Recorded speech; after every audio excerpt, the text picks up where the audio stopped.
All here for Umar Sulaiman. I'm here for Umar Sulaiman too. But 15 minutes inshallah and we'll be done together. As was mentioned, I actually have been looking for the answer to this question for the past couple months. And it's that a lot of people on the outside look at you thinking that you're something. You know, you're a youth director, you're a pharmacy student. I'm sure many of you are MSA members, you lead things in your masjid, you're in Islamic organizations, you just graduated from college and now you're a doctor, or you're an engineer, or you're a teacher. You just grew a beard and now people are calling you sheikh. You just wore the hijab and people are calling you sheikha. And you know, sometimes it's kind of hard to reconcile the fact that all of these people are looking at me thinking that I am something, attributing the status to me, you know, thinking in their mind that I am superhuman, or thinking in their mind that I'm angelic, or thinking that I'm better than them. And the question comes, well, what happens when the people see something of me, but when I look at myself in the mirror, I see someone completely different? What happens when the person that people see is not who I actually believe that I am? And how do we reconcile between that? So I hope that this is a struggle that I'm not the only one facing. Does anyone kind of feel me on this? All right, alhamdulillah, that's good. I actually have a story that kind of just goes along with this. One of my halqa students actually came up to me the other day. Actually, this was a couple months ago. And she was like, so Sheeren, like when you go home, like do you just eat dates and drink zamzam? And I was like, no, homegirl, I eat cereal in the morning and I eat burgers for lunch and I eat kushari for dinner. You know, I'm normal. You know, just because I'm at the masjid doesn't mean that I eat something different or I breathe a different type of oxygen than you do. And unfortunately, you know, when we work in these types of organizations or in our masjid, people start to look at you and think that you truly are not human, or that there's, you know, something superhuman about you. So that's kind of the thing that I want to address today is what do we do when we feel like the person in the mirror is different than the person that everyone else sees? So subhanAllah, you know, something that we have to do is first try to understand whether those people are two different people. Whether the person that you see in the mirror is truly different than the person that your community sees. Or whether you're just being too harsh on yourself and you truly are amazing, or whether you're thinking of yourself too highly and you really should start to reconsider some of the things you've done. And so I kind of came up with a litmus test as to what you can ask yourself to try to understand whether those two people are really two people or if they're one. And the first question that you can ask yourself is, and I want you guys to think about this, if I were to go up to someone in your community whom you work with, or if I were to go up to someone, you know, on your shura in the MSA, or someone in your masjid that you work with, or someone that you've mentored in a halaqah, or someone that you work with at work, you know, your co-resident, or whatever it may be, and I were to ask them, you know, tell me about Sheeren. Like, what is Sheeren like? What does Sheeren, when you're with Sheeren, how do you feel? When these people are with you, how do they feel when you're around them? And think of that answer. If I were to go up to someone at work or someone that you work with, what would they describe you as? Okay, think about that in your mind. Now, if I were to go and ask your sibling at home, or ask your mother, or ask your father, or ask your brother, what is Sheeren like to you? How do you feel when Sheeren is around you? How does Sheeren make you feel? Do you get a different answer? Is it that the people outside think something of you, and when you treat them a certain way, yet you go home and you treat the people at home differently? And if you find that those two answers are different, then know that there's a problem. And again, I wrote this because I need the answer, and I'm saying this to myself before anyone. My mother's in the audience and she can attest to this. But I'm sure many of us can look within ourselves and say, you know what, those two answers are different. The person that I am on the outside is different than the one I am at home. The person that the community sees of me is different than the one that my mother sees of me. You know, and the Prophet ﷺ told us, he said, خَيْرُكُمْ خَيْرُكُمْ لِأَهْلِهِ وَأَنَا خَيْرُكُمْ لِأَهْلِي. He said that the best among you are the best to your family and I am the best to my family. Why does the hadith not say, خَيْرُكُمْ خَيْرُكُمْ, the best of you are the best to your communities? Or the best of you are the ones who give the best speeches? Or the best of you are the ones who give the best halaqas? Or the best of you are the best at work? Because it's really easy to be good outside. It's really easy to be nice to the people at work, because if you're not, they're going to subtweet you on Twitter. And if you're not, they're going to think you're terrible, and they're going to have this illusion of who you are, and they're going to talk bad about you. But if you do something bad to your mom, she's not going to disown you, I hope. You know, if you're disrespecting your sister, she's still going to be your sister. But if you do something bad on the outside, you can potentially ruin a relationship. And so that's why it's easy for us to be good on the outside, but it's hard to be good at home. And that's why the hadith goes that the best of you are the best to your family, because your true character comes out at home. When you've had a long day at work or a long day at school, you face a lot of difficulties, a lot of struggle, You've had a hard day, and you've tucked it in so no one sees it of you, no one sees the flaws, no one sees the weaknesses. But then you go home and you unleash the monster. You unleash the thing that's been building within you the entire day. And who do you unleash it to? The people that you should care about most. The people that deserve the most respect from you. You know, and that's what we do. So I need you guys to think about that.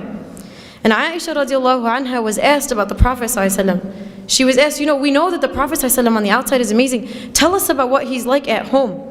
We don't get to see him at home. Aisha, tell us what he's like at home. And her response was profound, not just in the way that she described the Prophet, but the fact that it came from her. She said, كَانَ قُرْآنًا يَمْشِي, that he was a walking Qur'an. He wasn't just a walking Qur'an when he was at the masjid. He wasn't just a walking Qur'an when he gave a halaqah. Not just when he was in the community. He was a walking Qur'an when he was at home too. The Qur'an that he was walking, he walked outside and he walked inside. The people who were within his home felt the same way that the people on the outside felt. That's why this is profound. That's why this is important. But I'm sure all of us are trying to be that Qur'an and Yamshi on the outside. We're trying to be that amazing halaqah giver on the outside. We're trying to be awesome to everyone on the outside, yet to the people at home we don't care. And there's a beautiful line of poetry that I read the other day, and it's scary. Listen to this. What good am I if I do not fill the plates of the ones who fed me, but fill the plates of strangers? What good am I if I do not fill the plates of the ones who fed me, yet fill the plates of strangers?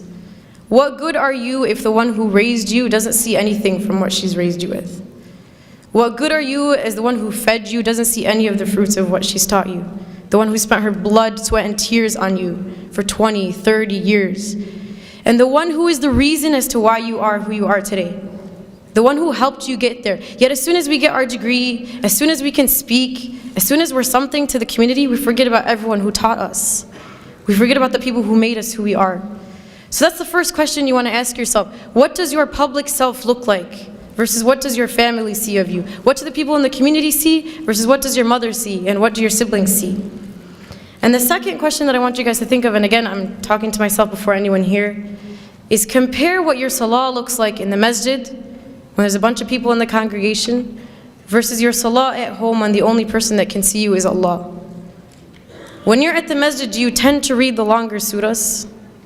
Do you tend to pray the sunnah and then stay and do the adhkar after? And when you're at home, do you do the same? Or when you're at home, is it Qul Huwallahu Ahad and then you're done and then you don't even pray sunnah and you don't even do adhkar and then you move on to the next thing, right? And I'm sure if we were to think within ourselves, the answer to those two questions, at least for myself, is probably different. That when I'm outside, I'm acting a certain way, yet when I'm inside, I'm not the same. My worship in the eyes of people is not the same as my worship when it's only Allah who's watching me. And the question is, why does it matter who's watching when Allah was watching in both? Why does it matter who else is around you when Allah was always around you? And there's a very scary hadith Qudsi that Allah subhanahu wa ta'ala talks about. And He says, عَبْدِي لِمَ جَعَلْتَنِي أَهْوَنَ النَّاظِرِينَ إِلَيْكَ. He says, my slave, why did you make me the least of your worries? Why did you not care about the fact that I was watching you? He says, أَسْتَحْيَيْتَ مِنْ خَلْقِي وَلَمْ تَسْتَحْيِ مِنِّي. He says, you were embarrassed in front of my creation, but you were not embarrassed in front of me, the Creator. You were scared that people at the masjid would think you were bad, so you prayed your sunnah and you sullied longer. Yet when you went at home and I was the only one who watched you, you didn't care. You weren't embarrassed that you read Surah Al-Ikhlas and that's it. You weren't embarrassed that you didn't pray your sunnah. You were embarrassed that you didn't do your ithqar. Why don't you remember that I was watching you, and I was always watching you, and I am always watching you? And subhanAllah, I don't know if you guys were at the session right before this. Sheikh Tariq must have mentioned a beautiful story, and I'm going to share it. So if you heard it, I'm sorry that I'm repeating, but he talked about how when he was 16, you know, he became like a Qur'an assistant in his masjid, and he was teaching alongside of like this awesome sheikh, right? He was talking about how he was 16, teaching Qur'an, and he felt like a G. He was like, man, I'm like awesome. You know, I'm 16 and I'm teaching Qur'an to other people. And so one day, I guess he went to the masjid early, like before Fajr or something, and he went, and he found that his sheikh's car was parked outside the masjid, but all the lights were closed. So he's like, okay, that's kind of weird. And he mentioned that, you know, he had to go make wudu. So he walks into the bathroom only to find that his scholar, his teacher, one who was taught by many righteous, amazing scholars before him, was on his knees cleaning the toilet of the masjid. And so Sheikh Tariq Muslih goes to him and he's like, Sheikh, like, what are you doing? You're an amazing Sheikh. You learned with this person and you learned with that. And your status is this. Like, how are you on your knees cleaning the masjid? And his response was profound. He says, this is the work that the one who sees always sees. This is the work that when no one else saw you, Allah saw it. Because what we do is we love to be the one with the microphone. We love to be the one who everyone can attribute things to. We love to be the one with the title. You know, I love to be quoted. I love for people to know who I am. Yet Allah subhanahu wa ta'ala sees the things that no one else sees. The things that you thought no one saw. When you did the dishes and your mom didn't tell you thank you, Allah saw that. You know, when you picked something off the floor and no one saw it, Allah saw that. The reason why we do things in the community is because we love that recognition. We love for people to pat us on the back and say good job. We love the volunteer appreciation dinner. We love that. But realize you're not always going to get it. And sometimes it's better for you that only Allah subhanahu wa ta'ala saw it. And it could be that that deed that you did in secret that no one saw besides Allah is the reason why you enter Jannah. And everything that you've done in the public, everything that people saw, everything that was out in the open was stuff that you did for the wrong reasons, and you never know, that may not even count for you. So this is kind of our thought process in understanding whether or not we have this problem. Now once you find out you have the problem, what do I do? What's the solution? So a couple things I was thinking about is if you feel like people are holding you up to this standard, you know, you are this and this and this, and you have this title and this title and this title, and you're amazing. Challenge yourself to live up to that standard that people are holding you to. You know, if you go home and you say, man, people think I'm great, but I'm actually not, try to actually be great. And it's not for the people. It's not for people to say, you know, Sheeren Salama was great. But it's for me to improve myself so Allah can say Sheeren Salama was great. For me to take the standard that you put me at and to try to actually achieve it. Not for you, but for Allah. And the second thing is that for every public deed that you do in the eyes of people, that you double that in your private life, in your private ibadah. That man, if you prayed in the masjid, try to pray at home when no one else can see you besides Allah. Try to wake up when everyone's asleep, in the dark, just you and Allah. Create that relationship. And the third, and this is a dua that was taught to us by Abu Bakr radiallahu anhu. He used to receive praise, and there was this beautiful dua that he used to say.